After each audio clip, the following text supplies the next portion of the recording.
Boy Toy by Barry Lyga is a young adult novel about Josh Mendel, a high school senior with a past that everyone knows about. During the 7th grade, his 7th grade history teacher, Eve, sexually abused Josh.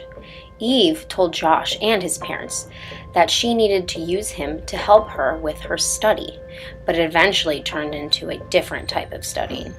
They rendezvous throughout the entire 7th grade year, until an encounter with his friend Rachel during 7 Minutes in Heaven let the cat out of the bag.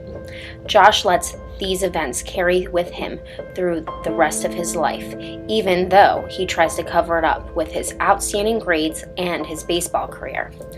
Readers get glimpses of Josh's past through flickers and conversations with his therapist, but it wasn't until Josh started talking with Rachel for the first time since the 7th grade do we really see what went down with Josh and Eve.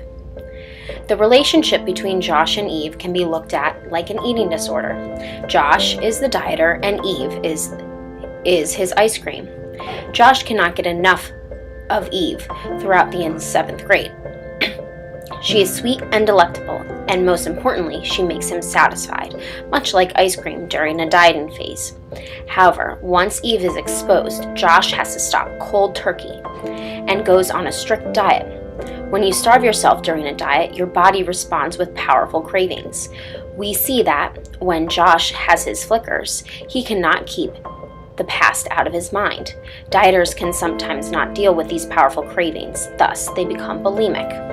Bulimia occurs in those who have low self-esteem and history of abuse.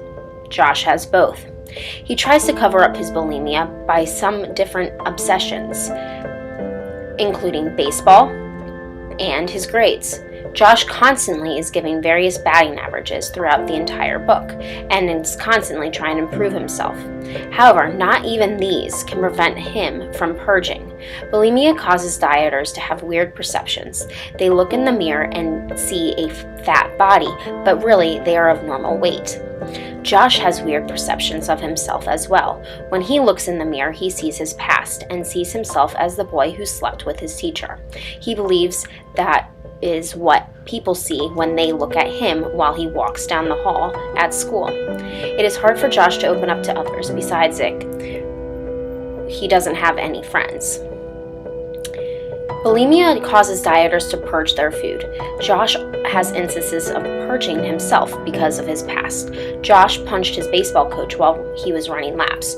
When his coach said, "Pick it up, Mendel. You never slept with me, so I ain't about to take it easy on you." This brought his emotions from the past, and he purged. We see another purging at the end of the book when Josh gets in an argument with Rachel at the end of the baseball game and also finds out about his parents' divorce. He freaks out on Rachel, his parents, and Zick, and purges all of his emotions on them. Curing bulimia is a hard thing to do. You need to change your unhealthy thoughts and patterns. But where should Josh begin?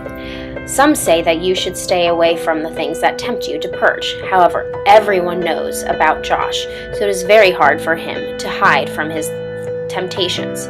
And Josh has been talking to a therapist since the incident occurred, but there has been no cure for Josh's constant cravings and flickers of his ice cream. So how does Josh face the harsh truth? Rachel. Rachel is Josh's nutritionist. She is the one that makes him realize that he is truly sick and that all of these purging incidences are unhealthy for him. Rachel guides him to take back his power from the deadly food, Eve. When Josh meets with Eve at the end of the story, he becomes aware that he has the power and not Eve. He is not the one to blame for his past, and he becomes free from her. He no longer has the constant cravings or flickers in the back of his mind, and no longer obsesses about baseball statistics. He can finally look at the mirror and see who he truly is, Josh Mendel.